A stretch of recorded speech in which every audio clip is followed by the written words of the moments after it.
سیدتنا زینب و سیدنا حسن و سیدنا حسین۔ بسم اللہ الرحمن الرحیم۔ السلام علیکم ناظرین، پروگرام صبح نور کے ساتھ آپ کا میزبان نذیر احمد غازی حاضر ہے۔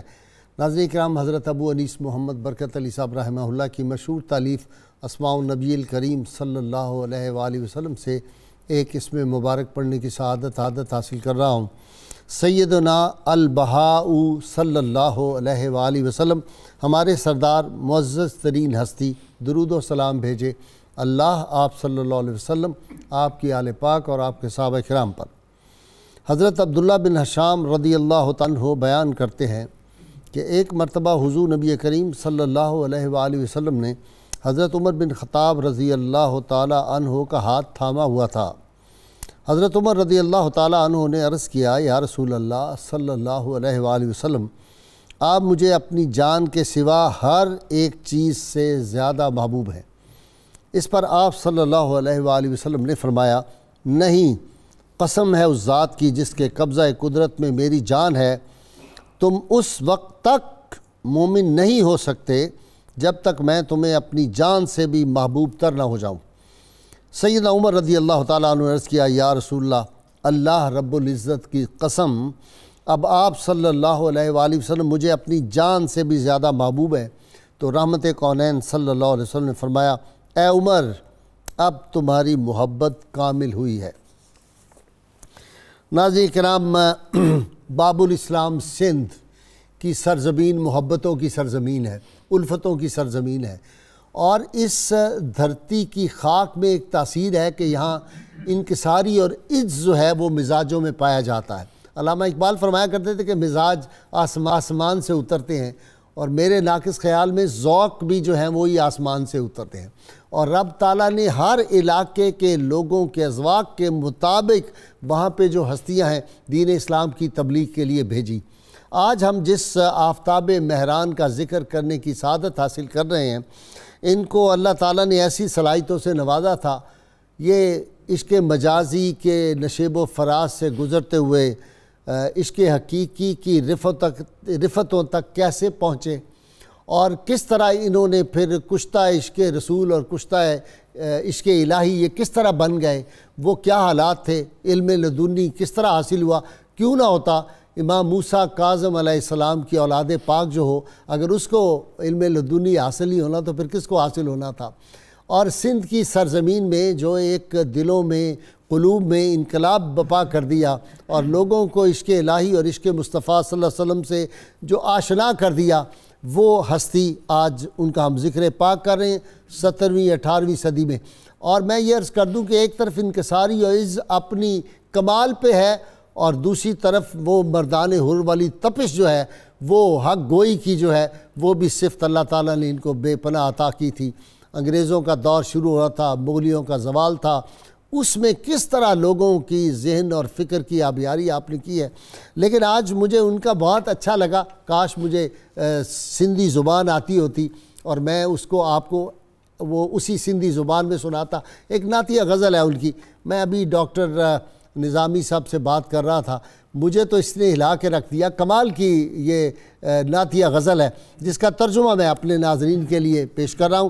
کہتے ہیں، چاند تم اپنی 14ویں رات کی تمام تر تابانیوں کے ساتھ، خواہ تم کتنی بھی کوشش کر لو، یہ آسمانی چاند کو مخاطب کر رہے ہیں، خواہ تم کتنی بھی کوشش کیوں نہ کرو، میرے محبوب کے جمال کی ایک کرن کو بھی نہیں پہنچ سکتے۔ تم صرف رات کو چمکتے ہو، مگر میرا محبوب ہر وقت منور ہے۔ چاند، میں نے یہ حقیقت بیان کر دی، خواہ تم خوش ہو یا ناراض ہو۔ ناظرین کرام، ان کے ذوق تھا، جس طرح حضرت معین الدین چشتی اجمیری جو تھے ان کا سماع کا ذوق تھا، یہ بھی سماع سنتے تھے اور مزامیر کے ساتھ سنتے تھے۔ اور دوسری طرف حضرت ہاشم ٹھٹوی رحمۃ اللہ علیہ، آپ کو معلوم ہے بہت بڑے صوفی اور بہت بڑے شریعت کے پابند تھے، انہوں نے اور بعض صوفیاء جو تھے انہوں نے اس پہ اعتراض بھی کیا۔ حضرت ہاشم ٹھٹوی رحمۃ اللہ علیہ ان سے ملنے کے لیے تشریف لائے ان کے ہاں، اور انہوں نے جلدی سے اپنے جو خادم تھے اور جو قوال تھے انہیں کہا کہ مزامیر سارے چھپا دو کہیں۔ وہ چھپا دیے، رکھ دیے۔ تھوڑی دیر بعد جب گفتگو جاری تھی تو مزامیر بجنے لگے خود بخود، اور حضرت پریشان ہو کے اٹھے، حضرت ہاشم ٹھٹوی اٹھے، ساتھ والے کمرے میں دیکھا کوئی آدمی نہیں ہے، مزامیر ان کے خود بخود بج رہے ہیں۔ جب ایک دفعہ علماء نے بہت زیادہ اس پہ اعتراض کیا سماع کے معاملے میں، تو آپ نے کہا بھائی ایک بات میں آپ سے پوچھوں، اگر کوئی درخت ہو اور وہ درخت جو ہے لگا ہوا ہو اور اس کو پانی صاف میسر نہ آئے، تو اگر کسی جوہر کا پانی مل جائے جو اتنا شفاف نہ ہو تو اس کو دینا چاہیے تاکہ وہ درخت جو ہے وہ خشک ہونے سے بچ جائے؟ سب علماء نے کہا ہاں جی بالکل چاہیے۔ کہا بس میری مثال بھی یہی سمجھ لو، یہ جو عشق الہی کا پودا میرے اندر ہے، کبھی کبھی اس کو ضرورت پڑ جاتی ہے جوہر کے پانی کی بھی، اس لیے میں یہ جو سماع ہے وہ سنتا ہوں۔ ناظرین کرام، آج حضرت شاہ عبداللطیف بھٹائی رحمۃ اللہ علیہ، بھٹ شاہ آپ کو کیوں کہا جاتا تھا، آپ کی شاعری کیا تھی، آپ کا پیغام عشق الہی کیا تھا، توحید کا درس کیا دیا، عشق مصطفیٰ کا درس کیا دیا، آپ کا زہد، تقوی، ورع، اور جو آپ نے انقلاب برپا کیا، اور آج تک سندھ کی سرزمین اس کے قابو میں ہے اللہ کے فضل و کرم سے، اور جو جتنی مرضی کوشش کر لے سندھ کی سرزمین سے یہ محبت عشق الہی کا پودا اس کو کوئی خشک نہیں کر سکتا۔ یہ ساری سندھ کی خانقاہیں جو ہیں اللہ کے فضل و کرم سے یہ وہ زمزمیں ہیں عشق الہی اور عشق مصطفیٰ صلی اللہ علیہ وسلم کے، پیر پگارا کی ہو، پیر برچونڈی کی ہو، جتنی درگاہیں وہاں سندھ میں ہیں وہ ساری، پیر عبدالرحمن صاحب کی ہو، وغیرہ وغیرہ ساری۔ تو ناظرین کرام، آج شاہ عبداللطیف بھٹائی رحمۃ اللہ علیہ کے حوالے سے گفتگو کرنے کی میری علمی بزم میں میرے ساتھ شریک گفتگو لاہور اسٹوڈیو سے ڈاکٹر معین نظامی صاحب ہیں، ان کے ساتھ جناب ڈاکٹر طاہر امیر تنولی، اور کراچی اسٹوڈیو سے مجھے جوائن کر رہے ہیں ڈاکٹر سید وقاص ہاشمی صاحب میرے ساتھ ہیں آج۔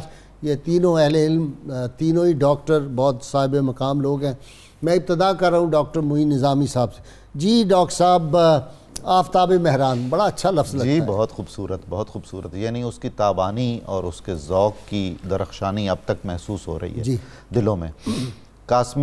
کاظمی سادات کے خانوادے سے تعلق ہے، آباء و اجداد حجاز مقدس سے ہرات میں جو موجودہ افغانستان میں ہے وہاں تشریف لائے۔ تیموریوں کی حکومت، امیر تیمور اور ان کی اولاد، تو انہوں نے ہمیشہ اس خاندان کو بہت اہمیت دی اور عزت و اکرام دیا۔ وہاں سے جب زوال ہوا تیموریوں کا تو ایک گھرانہ سندھ میں آ گیا، حالہ میں۔ حالہ وہ جگہ ہے جہاں حضرت شیخ شہاب الدین عمر سہروردی رحمۃ اللہ علیہ کے خلیفہ کا مزار ہے، مخدوم نوح کا۔ ٹھیک ہے، یہ مخدوم صاحب جو منسٹر تھے جی، ایک زمانے میں، امین فہیم، ان کے بڑے اور امین ان کے فہیم والد حضرت طالب المولا، یہ دونوں عظیم شاعر بھی ہیں سندھی کے۔ اچھا جی ہاں، سندھ کا یہ بڑا کمال ہے جی۔ تو سادات کا یہ گھرانہ جب سندھ میں آیا تو پورے جنوبی ایشیا نے ہمیشہ رسول کریم صلی اللہ علیہ وآلہ وسلم کی اولاد کو سر آنکھوں پہ بھی بٹھایا اور دل میں بھی جگہ دی۔ سبحان اللہ۔ بہت یہاں عزت اور اکرام اس گھرانے کا ہوا۔ ہم اس سے پہلے کئی دفعہ گفتگو کر چکے ہیں کہ بہت پرانے وقتوں میں اہل بیت کے گھرانے سے ایک نسبت خاص سندھ کو تھی۔ ٹھیک۔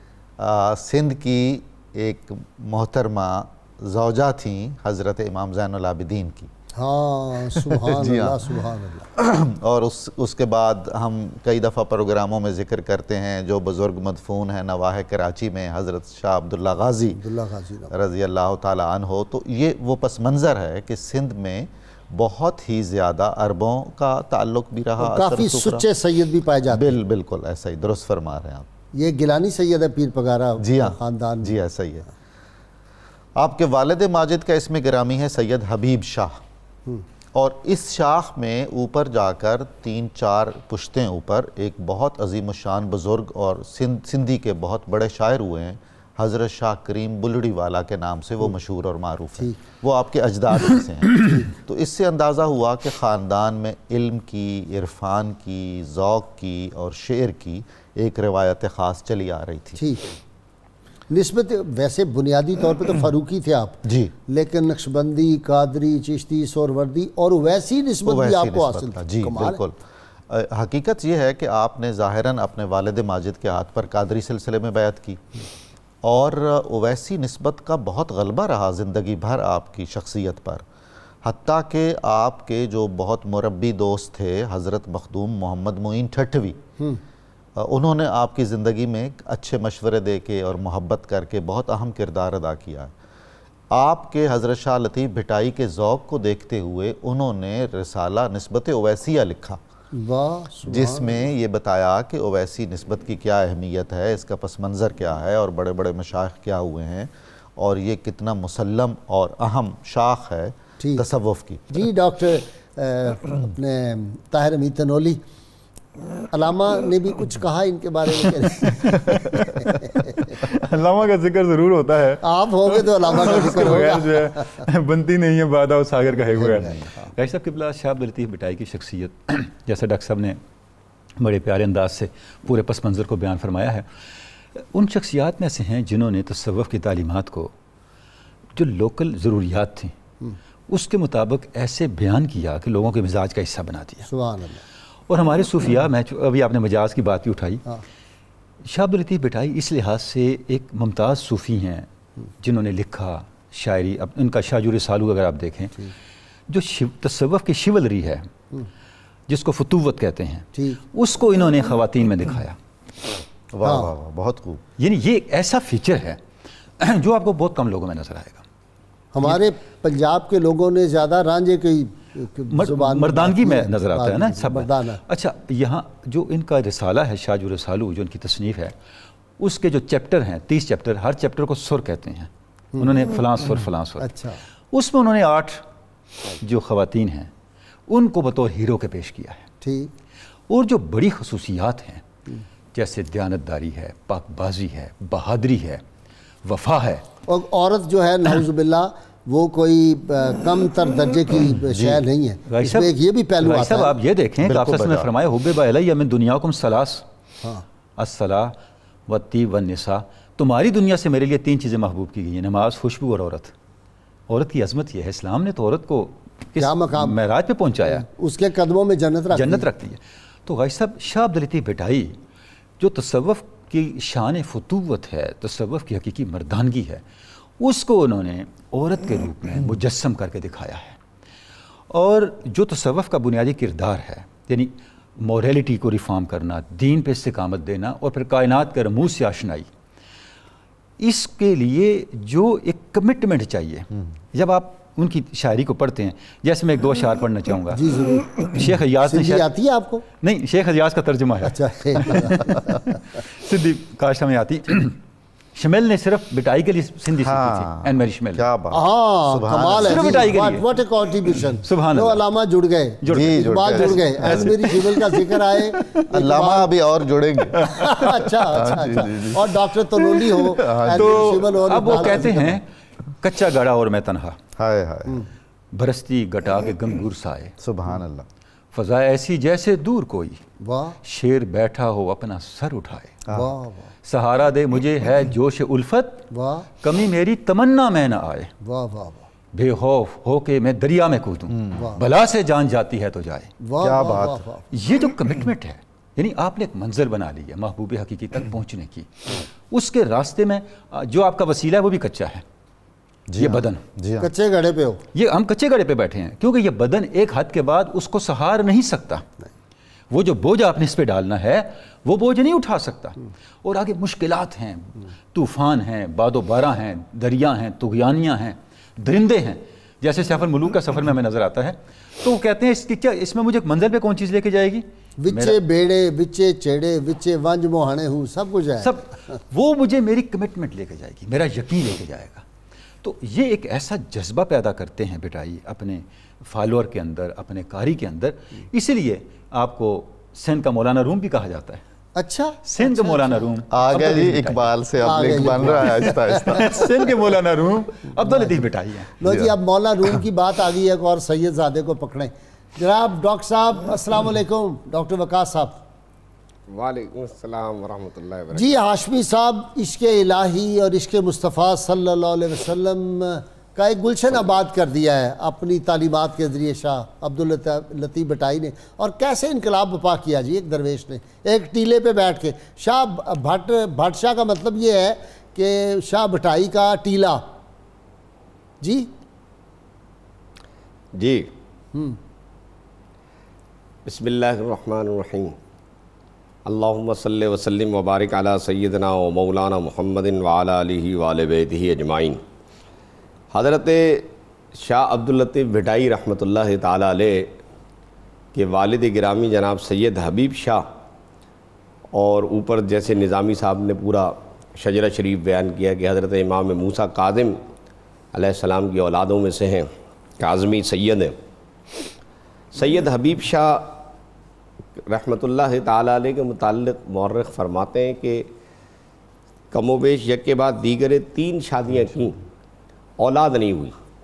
اچھا، تو اپنے ایک بہت ہی اچھے دوست اور ایک ولی کامل جن کا نام عبداللطیف تھا، ان سے اپنی پریشانی بیان کی کہ اولاد نرینہ کے لیے دعا کرتا ہوں، آپ سے گزارش ہے کہ آپ اولاد نرینہ کے لیے دعا کیجئے۔ ٹھیک۔ تو جناب عبداللطیف صاحب نے فرمایا کہ بھائی ایسا ہے کہ دعا تو ہم کریں گے، اگر تم اپنے ہونے والے بیٹے کا نام میرے نام پر رکھو، یعنی عبداللطیف ہی رکھو، ٹھیک، تو میں کہتا ہوں کہ تمہارے یہاں بیٹا ہوگا انشاءاللہ۔ چنانچہ حضرت سید حبیب شاہ نے ان سے وعدہ کر لیا کہ بھئی ٹھیک ہے، اگر میرے یہاں بیٹا ہوگا تو میں آپ کے نام پہ اس کا نام رکھوں گا۔ تو چنانچہ انہوں نے دعا کی، اور پھر یہ حضرت سیدنا عبداللطیف شاہ بھٹائی رحمۃ اللہ تعالیٰ علیہ کی ولادت ہوئی۔ اور وہ جو عبداللطیف ہیں وہ آپ جانتے ہیں کہ امام بری سرکار جو پنڈی میں مدفون ہے، ان کا نام عبداللطیف ہے، صحیح، یہ انہی کے نام پر یہ نام رکھا گیا ہے۔ وہ بھی کاظمی سید ہیں، وہ بھی کاظمی ہیں، جی وہ بھی کاظمی ہیں، جی وہ بھی سید ہیں۔ جی جی۔ تو اب یہاں سے ہم یہ دیکھتے ہیں کہ ایک تو نسبی طور پر بھی عشق مصطفیٰ صلی اللہ علیہ وسلم، سادات کے خاندان ظاہر عشق مصطفیٰ بانٹنے والے یہی لوگ ہیں، اور پھر نسبی اعتبار سے ہونے کے بعد ہم ان کے والد کو اور اس کے اوپر جو خاندان چلا رہا ہے ان سب کو ہم دیکھتے ہیں کہ یہ سارے کے سارے عشق مصطفیٰ صلی اللہ علیہ وسلم کی دولت کو تقسیم کر رہے ہیں۔ چنانچہ جب شاہ عبداللطیف بھٹائی رحمۃ اللہ تعالیٰ علیہ کو مدرسے میں بھیجا گیا تو استاد صاحب جو تھے نور محمد صاحب، ان سے لفظ الف پڑھا۔ الف پڑھنے کے بعد جو ہے استاد صاحب نے کہا بیٹا بے پڑھو، تو فرمایا بس میرا سبق پورا ہو گیا، بس الف کے آگے میں نے سبق نہیں پڑھنا ہے۔ تو باوجود کوشش کے استاد نور محمد صاحب جو بڑے معروف اور مشہور استاد تھے، ان سے الف سے آگے سبق نہیں پڑھا۔ صحیح۔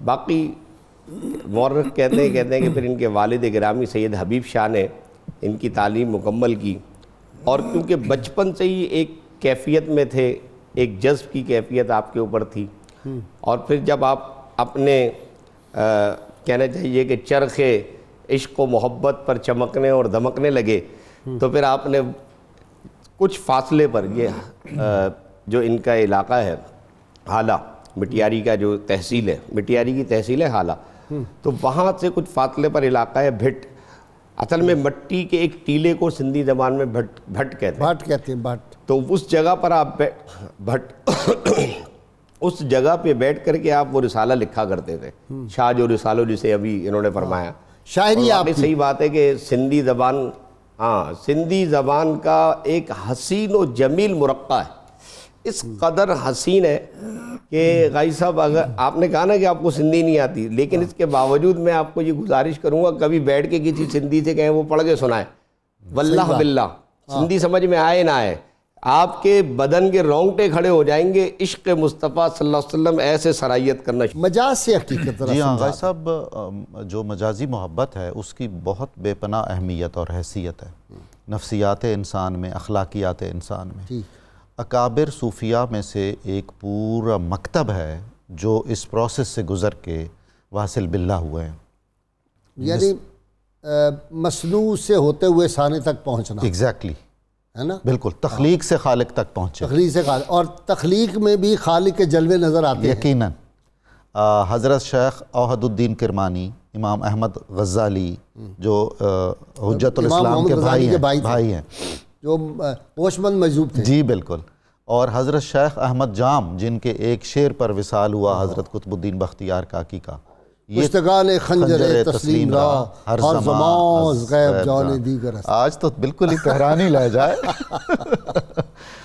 اور حضرت شیخ فخر الدین عراقی، حضرت میاں محمد بخش رحمۃ اللہ علیہ، حضرت خواجہ غلام فرید، یہ سارے وہ حضرات ہیں، اور حضرت شاہ حسین، سبحان اللہ سبحان اللہ، حضرت مولانا جلال الدین رومی، یہ تمام وہ بڑے لوگ ہیں جو اس رستے سے گزر کے اپنی منزل تک اس پروسیس سے گزر کے. حضرت مولانا جامی تو فرماتے ہیں کہ متاب از عشق روح گرچہ مجازیست کہ آن باہر حقیقت کار سازیست. تم عشق سے منہ نہ موڑو، تجربہ عشق کرو چاہے مجازی ہی کیوں نہ ہو، کیونکہ یہ مجازی عشق ہی زینہ ہے حقیقی عشق کا. یہ طلب، یہ سوز، یہ طلب اس کے بغیر نہیں آئے گا. وہ جو عجز و نیاز مطلوب ہے اور جو انکسار چاہیے وہ اس کے بغیر ایکسپیرینس میں نہیں آتا ہے. دوسرا مجھے غازی صاحب یہ عرض کرنا ہے حضرت شاہ عبداللطیف بھٹائی رحمۃ اللہ علیہ کے حوالے سے کہ ایک مسئلہ تو بڑی شدت سے محسوس ہوتا ہے جب بھی میں آپ کا ترجمہ پڑھتا ہوں. آپ کا بھی یہ تجربہ ہے، تنولی صاحب کا بھی یہ تجربہ ہے کہ کاش ہمیں سندھی آتی ہوتی. جس شخص کا کلام 2 جگہ 3 جگہ ترجمہ ہو کر اس قدر طاقت رکھتا ہے، بالکل دل میں اتر آتا ہے. اگر ہم اس قابل ہوتے کہ متن اصل ان کی زبان میں جس زبان میں وہ ان پر اترا ہے وہ ہم پڑھ سکتے تو 2 آتشاہ ہوتا. حضرت جلال الدین رومی، حضرت خواجہ غلام فرید، حضرت میاں محمد بخش اور بابا فرید کے دوہے اور کبیر کے دوہے، یہ سارے رنگ مل کے ہمیں حضرت شاہ عبداللطیف بھٹائی کے کلام میں دکھائی سبحان اللہ سبحان اللہ. یعنی وہ سارا درد و سوز ہے، وہ وسعت مشرب ہے، فراق ہے. آپ دیکھیے جلال الدین رومی جب تصوف و عرفان کا منظوم انسائکلوپیڈیا لکھ رہے تھے، یعنی مثنوی مانوی لکھ رہے تھے، تو اس کا آغاز انہوں نے بانسوری کی فریاد سے کیا ہے. وہ شعر پڑھ دے ذرا. جی ہاں، بشنو از نئے چون حکایت می کنت وز جدائی ہا شکایت می کنت. تو روح انسانی کی جدائی ہے جو اپنے مبدأ اصلی سے کٹ کے. آواز دوست کو مختار مسعود مرحوم نے یہیں سے شروع کیا ہے. کیا کتاب لکھی ہے مختار. سبحان اللہ جی، کیا بات ہے جی. بڑا آدمی تھا، بہت اچھا. مجھے جب کوئی لوگ پوچھتے تھے نا کہ اس دور میں بڑے آدمی، جی تو میں نے کہا مختار مسعود ہے اور حیات اللہ خان سنبل ہے، ان سے مل لو. یقیناً ایسے لوگ تھے یہ. تو یہ ساری کیفیات. اب پھر جو ہمیں معلوم ہوتا ہے کہ موسیقی سے بہت والہانہ رغبت تھی حضرت شاہ بھٹائی کی، یہی کیفیت ہمیں دکھائی دیتی. سید فاروق القادری ہم بھول گئے جی. جی بالکل، اس کا دم غنیمت ہے اس دور میں. شبہ کوئی شک نہیں. بہت عظیم بڑے لکھے لوگوں میں سے، بڑے لوگوں میں سے ہمارے درد مند دل رکھنے والے ہیں اور بہت اہل دانش ہیں. گڑھی اختیار خان، گڑھی اختیار خان، رحیم یار خان. جی ہاں، یہ بارڈر پہ ہیں سندھ کے. جی ہاں بالکل. ان کا بھی بڑا ذوق ہے. یہ شاہ عبداللطیف بھٹائی کے بارے میں بڑی زبردست. یہ جناب جو پٹی ہے ہماری جنوبی پنجاب کی، جو ہمسائے ہیں براہ راست سندھ کے، ان پر بھی بڑے فیضان ہیں اور بڑی برکات ہیں. ان کے مزاجوں میں بھی وہ صبغت اللہ ہی نہیں سنبھالا جاتا. ماشاءاللہ اتنا اس کا نالج ہے یاد آدمی کا. اس نے بڑے ترجمے کیے ہیں فارسی کے، کافی بہت کام کیا. بڑے وہ محنت سے اور ذوق شوق سے کرتے ہیں. حضرت جلال الدین رومی اور حضرت خواجہ غلام فرید، یہ بھی ان کی موسیقی سے وابستگی مسلم ہے. جلال الدین رومی ہمیشہ اپنے کلام میں بھی اور ان کی سوانے میں بھی ملتا ہے کہ وہ رباب ایک خاص ساز ہے، وہ آپ کا پسندیدہ تھا. اچھا. اور آپ نے اپنے رباب بجانے والوں پر شعر بھی لکھے ہیں. اچھا. جی ہاں، ابو بکر ربابی ایک ہے. واہ واہ. اور 2-4 اور نام بھی آپ کے سوانے میں اجازت سے ذرا کالر انتظار میں ہے، ساتھ ساتھ آپ کی گفتگو چلتی رہے گی. جی السلام علیکم. جی ہادیہ بیٹے بتاؤ. السلام علیکم. وعلیکم السلام. سر میں آپ کے پروگرام کی بہت زیادہ تعریف کرنا چاہتی ہوں کہ میں F S C pre medical کی اسٹوڈنٹ ہوں. پلیز دعا ضرور کیجیے گا میرے لیے کہ میں بہت اچھی ڈاکٹر بن جاؤں. بہت بڑی ڈاکٹر بنو گی تم انشاءاللہ. پھر یاد رکھنا سر آپ کا پروگرام یوتھ کے لیے اتنا بینیفٹ ہے. ہم لوگوں کو اہل بیت سے، اسلام سے اس قدر جوڑ دیا اس پروگرام نے کہ میں آپ کو بتا نہیں سکتی. اگر ساری یوتھ یہ دیکھنا شروع کر دے تو میں نہیں سمجھتی کہ اسلام کبھی ہمارے ملک سے کبھی ختم ہو گیا. کبھی بھی قیامت تک اسلام کا کچھ بھی ختم نہیں ہو سکتا. اور سر میں آپ کو یہ بتانا چاہتی ہوں کہ آپ کے پروگرام کی وجہ سے کتنے زیادہ مثبت چینجز مجھ میں آئے ہیں کہ میں اسلام کے بہت قریب ہو گئی. مجھے لگتا ہے جیسے کہ اللہ اور میرے دل کا رابطہ بہت قریب ہو گیا. میرے بیت سے جو محبت ہے وہ مضبوط ہو گئی ہے. اور سر میرا سوال یہ ہے کہ ایک یہ بھی سوال ہے کہ حضرت امام حسین علیہ السلام کا ہم نے جہاں تک پڑھا ہے کہ آپ 5 بہن بھائی تھے، 2 بہنیں اور 4 بہن بھائی تھے، 2 بہنیں اور 2 بھائی، جن میں سے صرف ہمیں حضرت سیدہ زینب کا پتہ ہے. تو دوسری بہن ان کی کون سی تھیں؟ اور دوسرا سوال یہ ہے کہ حضرت شاہ عبد الطیف بھٹائی رحمۃ اللہ علیہ کی جو وصال کے وقت عمر مبارک کتنی تھی، اور اس وقت کا جو آپ کا جو روزہ مبارک ہے مزار ہے وہ کس طرح تعمیر ہوا اور کس طرح لوگ اس جگہ پہ جانا شروع جی بیٹے ابھی بتاتے ہیں بیٹے، ہماری بیٹی نے بہت اچھے سوال پوچھے۔ نیکسٹ جی السلام علیکم جی طارق صاحب۔ جی السلام علیکم غازی صاحب جی، سوال سر میرا یہ ہے کہ حضرت عبد الطیف بھٹائی رحمۃ اللہ علیہ کی تصانیف اور کتنی ہیں؟ ناظرین کرام بہت مختصر وقفہ درود پاک سنتے پڑھتے ہیں، ہمارے ساتھ رہیے، اور ڈاکٹر نظامی صاحب بڑی اہم بات فرما رہے تھے، وہ بات بھی مکمل کریں گے اور ہم اپنے سامعین جو ہیں ان کے سوالوں کے جواب بھی دیں گے، ہمارے ساتھ رہیے گا۔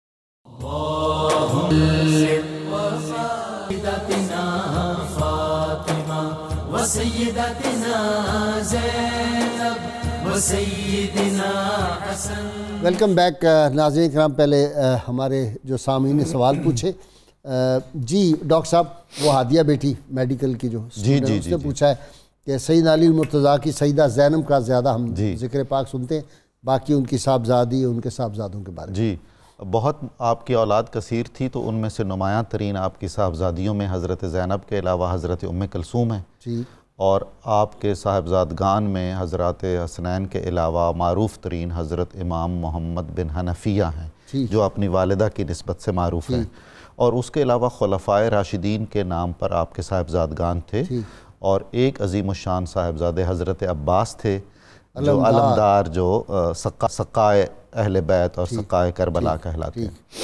اچھا جی، شاہ عبد الطیف بھٹائی صاحب رحمۃ اللہ علیہ کی عمر انہوں نے پوچھا اور تصانیف کے بارے میں۔ 65 سال آپ کی عمر تقریباً بنتی ہے، 62-63 سال، اور شاہ جو رسالو آپ کی معروف تصنیف ہے جس پہ آپ بات بھی کر رہے ہیں، جس کا تذکرہ بھی کر رہے ہیں، اور رسالہ ویسیہ جیسے ڈاکٹر صاحب نہیں، وہ حضرت مخدوم محمد معین نے لکھا ہے، ان کے لیے لکھا۔ ٹھیک ہے۔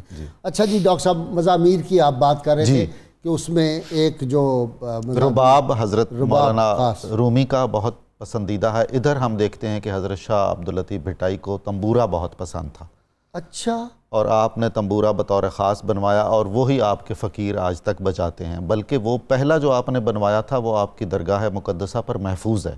اچھا، اور جب عرس کا آغاز ہوتا ہے تو تبرکاً اسی سے آغاز کیا جاتا ہے، اس کے تاروں کو پیالے بھی ابھی تک باقی ہیں، پیالے بھی باقی ہیں، لکڑی کا بھی اور پتھر کا بھی، بالکل ایسے جیسے بابا صاحب فرید الدین گنج شکر کے باقی ہیں۔ بالکل حضور، وہاں تو بہت ضروری ہے جانا، پیالے لے کے ان میں ہم چل کے پانی پئیں۔ اور اسی طرح حضرت خواجہ غلام فرید رحمۃ اللہ علیہ کوٹ مٹھن، آپ کو بھی سماع سے اور مزامیر سے بہت شغف تھا، اور عجیب ہے کہ یہ تینوں شاعر بھی ہیں، اور ساتھ میں حضرت میاں محمد بخش کو بھی ملوا لیں۔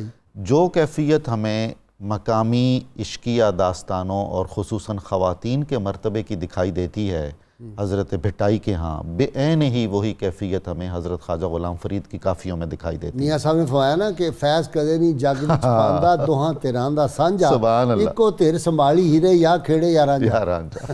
جی بالکل ایسا ہی ہے۔ تو وہ خواتین کے کردار جو انہوں نے تنولی صاحب نے بالکل بجا فرمایا کہ بہت ہی مردانگی ہے ان میں، اور وہ جواں مردی کا اور فتوت کا استعارہ بن کے آئے، اور خواتین کی عظمت کا بہت بڑا استعارہ ہیں، وہ حضرت خواجہ غلام فرید کے ہاں بھی ہیں۔ حضرت خواجہ غلام فرید نے تو نام لے کر بتایا کہ میں نے سسی کو خواب میں دیکھا، اچھا، میں نے مومل کو خواب میں دیکھا، ساری وہ خواتین جو کلاسیکی رومانوی داستانوں کی ہیروئن ہیں ان کو آپ نے خواب میں دیکھا۔ It is add to my knowledge۔ جی ہاں بالکل، آپ کے ملفوظات میں موجود ہے، نالج میں اضافہ ہے، مجھے اس پہ کوئی شرم بھی نہیں۔ نہیں، آپ کی بڑائی ہے۔ صوفیوں نے ان تمام خواتین کے سامنے ہمیشہ بہت عزت احترام سے سرخم کیا ہے۔ مجدد چشتیہ حضرت خواجہ فخر الدین فخر جہاں فرمایا کرتے تھے کہ میں جب پاک پتن حاضر ہوا دہلی سے تو مجھے معلوم نہیں تھا کہ قریب ہی جھنگ میں ہیر کا مزار ہے، مائی صاحبہ، مائی کا، ورنہ میں وہاں حاضر ہوتا۔ اچھا، اور اس علاقے کا جو آدمی پوچھتا جاتا تھا وہاں، آپ اس سے پوچھتے تھے کہ آپ سے مائی ہیر کا مزار کتنا دور ہے۔ چنانچہ اس کے نتیجے میں حضرات مہاروی، حضرات توسوی، سیال شریف کی خانقاہ اور آپ کے سارے خلفاء حضرت مائی ہیر کے مزار پہ حاضر ہوتے ہیں۔ حضرت شاہ عبد الطیف بھٹائی کا اور تمام صوفیائے سندھ کا اور شعرائے سندھ کا یہ کمال ہے کہ بہت بڑی طبقاتی ایک کشمکش سندھ میں رہی، یا جاگیردار ہیں اور یا بیچارے بہت ہی پسماندہ طبقے کے پیشہ ور افراد ہیں، جو ہر 2 وقت کی روٹی کے محتاج تھے، اور سماج میں کوئی بہت بڑی عظیم ان کی حیثیت کوئی نہیں تھی. تو سنت رسول صلی اللہ علیہ وآلہ وسلم کی پیروی میں ان مشائخ نے اور ان شعراء نے ہمیشہ اس پسے ہوئے طبقے کا ساتھ دیا. تو حضرت شاہ عبداللطیف بھٹائی ہمیشہ ہاریوں سے، کسانوں سے اور مچھیروں سے بہت زیادہ آتے جاتے رہے، ملتے رہے ان سے. آپ کے کلام میں ملیر کا نام حضور اتنی محبت سے آتا ہے اور اتنی کثرت سے آتا ہے، سبحان اللہ سبحان اللہ. ملیر کا اتنا ذکر ہے شاہجو رسالو میں جس طرح دیوان حضرت جلال الدین رومی میں تبریز کا ذکر ہے. اور آپ نے بعین ہی وہی نعتیہ غزل چنی جس کا مجھے ذکر کرنا تھا. ایک تو آپ کی جو کشفی معاملات بڑے گڑبڑ ہو گئے. جی ڈاکٹر صاحب آپ کی ذرا نوازی ہے. نہیں ایسا آپ کا کرم ہے، آپ بڑوں کی. جی غازی صاحب بالکل جس طرح ڈاکٹر صاحب ارشاد فرما رہے ہیں کہ وہ جو سفر ہے حقیقت تک پہنچنے کا اور روحانی اقدار کا اور سماجی مسائل، حضرت بھٹائی نے دونوں کو باہیں ملا کے لوگوں کے سامنے رکھ دیا. تو جب مجاز سے حقیقت کا ذکر ہو رہا تھا تو مجھے سیف الملوک کا ایک شعر بار بار ذہن میں آ رہا تھا، اجازت میں ضرور پڑھنا چاہوں گا. میاں صاحب فرماتے ہیں کہ رات دن وچ عبادت ریا شہزادہ کھلوتا، عشق مجازوں ہویا حقیقی ہر محلوں دل توتا. سبحان اللہ سبحان اللہ. یہ سفر ہے مجاز سے حقیقی کا. سبحان اللہ سبحان اللہ. فی الاصل مجاز ایک بٹی ہے، جب آپ اس میں ڈال دیتے ہیں اپنے قلب کو، کٹھالی ہے اس میں ڈال دیتے ہیں تو وہ ہر میل اس سے نکل جاتا ہے اور پھر وہ حقیقت کا اہل ہو جاتا ہے. تو میاں صاحب یہ فرما رہے ہیں. اچھا اب یہ جو بھٹائی کے یہاں میں نظر آتا ہے یہی چیز ہے کہ آپ کس طرح سے مجاز سے گزر کے حقیقت پہ جاتے ہیں. ان کے پھر شیخ ایاز کے 2 اشعار میں پڑھنا چاہوں گا. فرماتے ہیں کہ گڑا ٹوٹا تو یہ آواز آئی، گڑا ٹوٹا تو یہ آواز آئی، نہیں دونوں میں اب کوئی جدائی. سبحان اللہ سبحان اللہ. شکست جسم خاکی سے پیدا، رباب روح کی نغمہ سرائی. سبحان اللہ سبحان. وصال قربت یار پہ قرباں، ثواب زہد و رسم پارسائی. سبحان اللہ سبحان. یعنی کہہ رہے ہیں کہ یہ جو کچا گھڑا ہے جس کو ہم پال پال کے رکھتے ہیں اور ساری زندگی اس پہ فدا کر دیتے ہیں، جب یہ ٹوٹتا ہے اس سے جو آواز بلند ہوتی ہے وہ فی الاصل روح کا نغمہ ہے، وہ رباب روح کی صدا ہے. سبحان اللہ. وہ آپ کو حقیقت کے قرب میں لے جاتا ہے. اچھا اب جب آپ سماجی مسائل کو دیکھتے ہیں تو اب اپنی کتاب میں ایسے رسالوں میں لکھتے ہیں حضرت بھٹائی کہ جو سندھ ہے یہ کشتی ہے اور جو زمانے کے حالات ہیں یہ سمندر ہے، اور سندھ کے بڑے لوگ اس کے ملاح ہیں. ملاحوں ہوشیار رہنا، واہ واہ، کہیں یہ کشتی ڈوب نہ جائے. کیا بات ہے. اس میں چور نہ آ جائیں، اس میں لٹیرے نہ آ جائیں. تو کیسی حکمت ہے. کیسی حکمت ہے. جیسے ڈاکٹر صاحب نے فرمایا ملاحوں کا بہت ذکر انہوں نے کیا، کشتی کا بھی بہت ذکر کرتے ہیں. بہت ذکر کرتے ہیں. تو اب یہ جو ایک شعور ہے، یعنی انہوں نے جہاں اخلاقی اقدار کو اور عورت کی مقام و منصب اور عظمت اور تقدس مآبی اور پاکیزگی اور عفت کو بیان کیا، جہاں روحانیت کے معاملات کو بیان کیا، وہاں سماجی مسائل کو بھی ہائی لائٹ کیا. اچھا اہل علم کہتے ہیں کہ جس طرح دریائے سندھ کا جو ہے نا ظرف بہت ہے، سمندر ہی ہے چھوٹا سا، آپ نے دیکھا کتنا اس کا ظرف ہے، تو کہتے ہیں کہ اس کے اثرات بھی ہیں، دریائے سندھ کے اثرات وسعت ہے طبیعتوں میں، مزاجوں میں، ذہنوں میں. یہ بھی کمال ہے. جی ایسا ہی. تو یہ جو ہے ایک مقام اور منصب ہے حضرت بھٹائی کا کہ انہوں نے لوکل زبان کے اندر ان تمام مشکل ترین معاملات کو، ان تمام مشکل ترین منزلوں کو، روحانیت کی منزلوں کو، ارتقاء کی منزلوں کو ایسے حسین انداز سے بیان کر دیا. اس میں تاریخ بھی آ گئی، سفر کے مراحل بھی آ گئے، اس پہ استقامت کا جذبہ بھی آ گیا، اور ایک جو سماجی شعور ہے اس کی بیداری بھی آ گئی. یہ جو اچھا 8 بڑی خواتین ہیں جن کا ذکر ہمیں ملتا ہے، اس لیے 8 شہزادیوں کا شاعر بھی آپ کو کہا جاتا ہے. تو 8 ملکاؤں کا شاعر بھی کہا جاتا ہے. ملکاؤں کا شاعر، 8 پوئٹ آف 8 کوئنز. اچھا اس کے پیچھے، ہر ایک کے پیچھے کہانی ہے، ایک تاریخ ہے.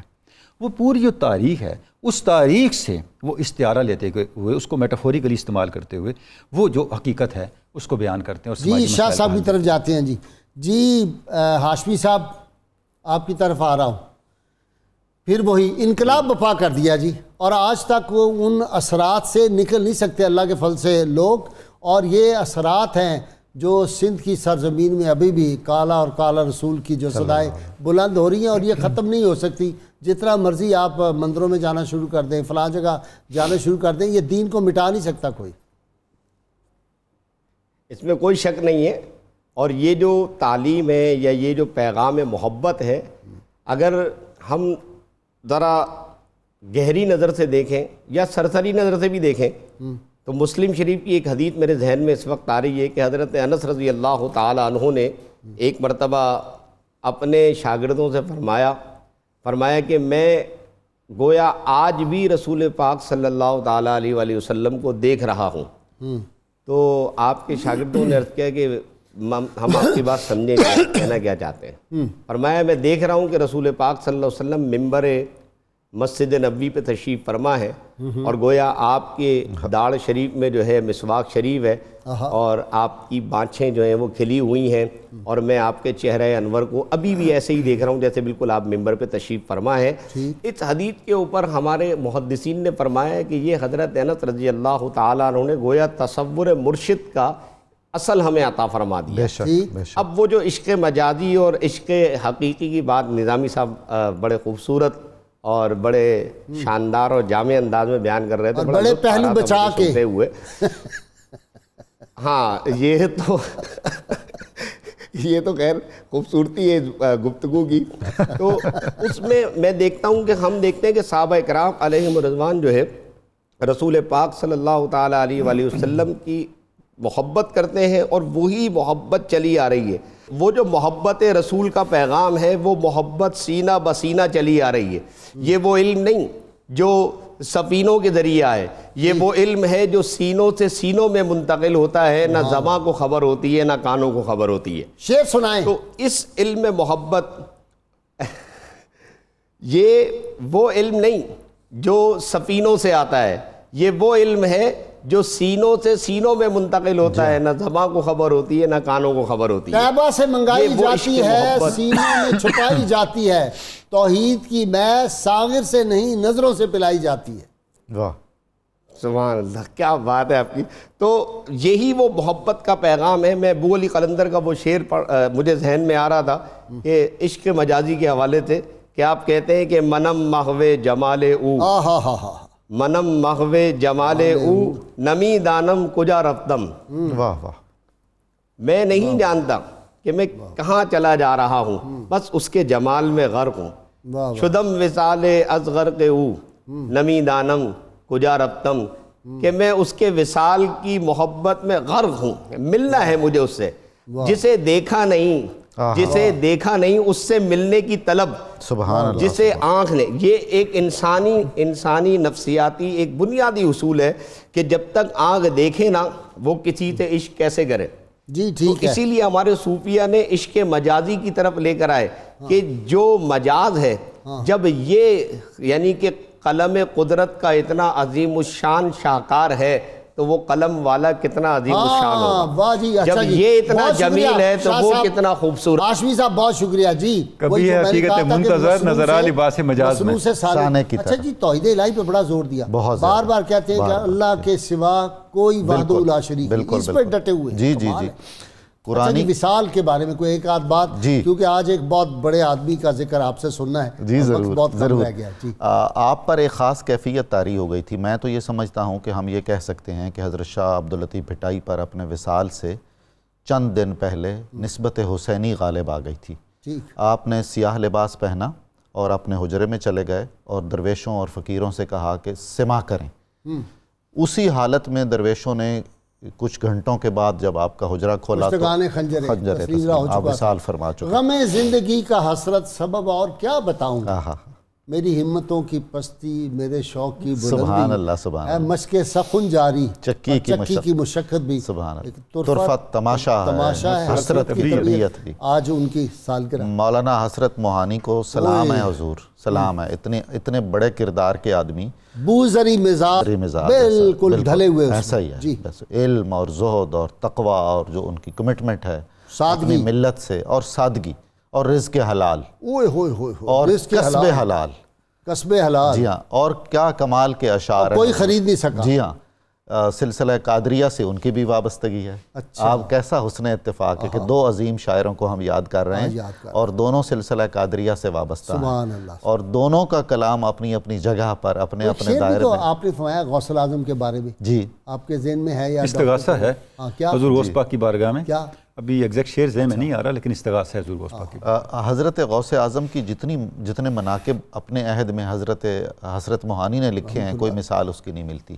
اور بے سر و سامانی کے باوصف بغداد شریف اہلیہ کے ساتھ حاضر ہوتے رہے اور حجاز مقدس حاضر ہوتے رہے اور بہانے تلاش کرتے تھے جانے کے, یعنی واپس آتے تھے دوبارہ جانے کے لیے. عاشقوں کا تو جی اتنا بڑا عاشق رسول, سبحان اللہ, کیا بات, کمال ہے جی کمال. ہماری تاریخ کا وہ آدمی ہے جیسا محمد علی جوہر وغیرہ سب جن پہ ناز کرتے ہیں ہم, ان کا جب نام آتا ہے تو ہمیں ایک تفاخر محسوس ہوتا ہے, ہم نے ایسے لوگ پیدا کیے. حضرت عبدالسلام نیازی بھی ایسی ایک شخصیت ہے, مولانا عبدالسلام نیازی رحمۃ اللہ, عبدالستار خان نیازی رحمۃ اللہ علیہ, کیسے کیسے لوگ ہم نے پیدا کیے ہیں, کوئی شک نہیں, پتہ ہی نہیں لوگوں کو آج کے یہ کتنے بڑے لوگ تھے. جی بلا شبہ جی اسد موہانی کا ذکر ہو رہا ہے تو تحریک پاکستان میں جو اسد موہانی کا کردار ہے, شاید یہ واحد آدمی تھے جو قائد اعظم کے ساتھ برسر مجلس اختلاف کرتے تھے اور قائد اعظم اور قاعدہ مسکرا کے ان کے اختلاف کو ایکوموڈیٹ کرتے تھے, ان کی رائے کو اہمیت دیتے تھے. اور جو ایک عام کلاس ہے, عام طبقہ ہے, اس کے حقیقی معنی میں مسلم لیگ کی لیڈرشپ کے اندر ایک نمائندہ تھے. یعنی سیاست کے اندر فخر کا نمونہ حضرت موہانی کی شخصیت. ایک جلسے میں بار بار گفتگو کرنا چاہ رہے تھے تو حضرت شیخ ضیاء الدین سیالوی رحمۃ اللہ علیہ کی نظر پڑی تو آپ نے فرمایا مولانا کو موقع دیجئے, حسرت نہ رہ جائے. ہائے ہائے ہائے ہائے ہائے ہائے ہائے ہائے ہائے ہائے ہائے, سبحان اللہ سبحان اللہ, واہ واہ واہ. اسد موہانی رحمۃ اللہ, وہ جی وائسرائے ہند آیا ساتھ اپنے لاؤ لشکر کے, تو انہوں نے آ کے جب دروازے پہ دستک دی تو مائی صاحبہ نے کہا کہ وہ تو نل پہ پانی بھر رہے ہیں. تو لوگ دوڑ کے گئے, انہوں نے کہا جلدی, پولیس والوں نے ہٹو بچو, نل سے پانی ان کو جلدی لیں. ان کا نام یہاں ہم اپنی باری پہ پانی. کیا بات ہے جی, کیا بات. موہانی کہہ سکتے یہ صاحب کردار ہی ایسا, جرت, ہمت اور استقامت دکھا سکتا ہے. تکلیف انہوں نے برداشت کی. دیکھیں فرسٹ کلاس کا ٹکٹ ملتا تھا ٹرین کا, پیسے واپس اسمبلی میں, بالکل سی کلاس کا ٹکٹ, ایسا ہی ہے. اور یہاں آ کے کسی ریسٹ ہاؤس میں نہیں ٹھہرنا, اسمبلی کا وہ جو ہے یا مسجد یا وہ جو حلوائی دوست تھا باقی لوہاری کے اندر, اس کی دکان کے پھٹے پہ ہی سوئے ہوئے. بالکل کیا سب, اور کپڑے کوئی بیگ نہیں ہے پاس, وہ کپڑے میں باندھی ہوئی ایک گٹری جو ہے. اور انہوں نے کہا مولانا ٹانگے پہ چلے جائیں پنجاب اسمبلی باٹی اندر اندرون باٹی سے. کہنے نہیں میاں یہ 4 قدم ہے, میں پیدل چلا جاؤں, کیا فرق پڑتا ہے اسمبلی. اوئے ہوئے, اور آج اسمبلی کے ممبران کے وہ دیکھیں آپ گروفر جو ان کو ملتا ہے وہاں اعلیٰ قسم کا کھانا جو ہے آپ 20 روپے میں کھا سکتے ہیں. جی اسمبلی ایسا ہی, اس لیے آج حضرت موہانی ہے. آپ کا بہت شکریہ ڈاکٹر صاحب, وقت میرے پاس کم رہ گیا. آج ہم نسخہ عرض کریں گے اپنے سامعین ناظرین کو, صرف کتاب الشفا سے. جی دل کی تیز دھڑکن کا علاج, اگر کسی شخص سے دل کی دھڑکن تیز ہو تو کوئی دوسرا شخص 3 بار سورہ رحمان پڑھ کر پانی پر دم کرے, پانی مریض کو پلائیں, یہ عمل 6 دن تک کریں, اول و آخر درود پاک پڑھیں, انشاءاللہ شفا ہوگی. شاہ عبداللطیف بٹائی رحمۃ اللہ علیہ فرماتے ہیں انسان کی عظمت کا معیار یہ نہیں کہ وہ کس قبیلہ سے تعلق رکھتا ہے, بلکہ انسان کی عظمت کا معیار یہ ہے کہ وہ لوگوں کے کس قدر کام آتا ہے. آج کے روزنامہ 92 میں حضرت شاہ عبد بٹائی رحمۃ اللہ علیہ پہ مضمون ہے بک آف دی ڈے. جی سید الشہداء امام حسین نمبر مرتب کیا ہے ملک محبوب الرسول قادری صاحب نے, بہت زبردست مضامین ہے, ضرور اس کا مطالعہ کیجئے. اللہ کی ان سے دعا ہے اللہ تعالی ہمیں حضور رحمت کونین صلی اللہ علیہ وسلم کی غیر مشروط محبت اور لامحدود وفاداری نصیب فرمائے, اور پاکستان کا وہ نعرہ جو سری نگر کی وادیوں میں گونج رہا ہے وہ میرے دونوں مہمان مل کے بھی لگائیں گے. سامعین ناظرین زوردار, پاکستان کا مطلب کیا, لا الہ الا اللہ محمد رسول اللہ.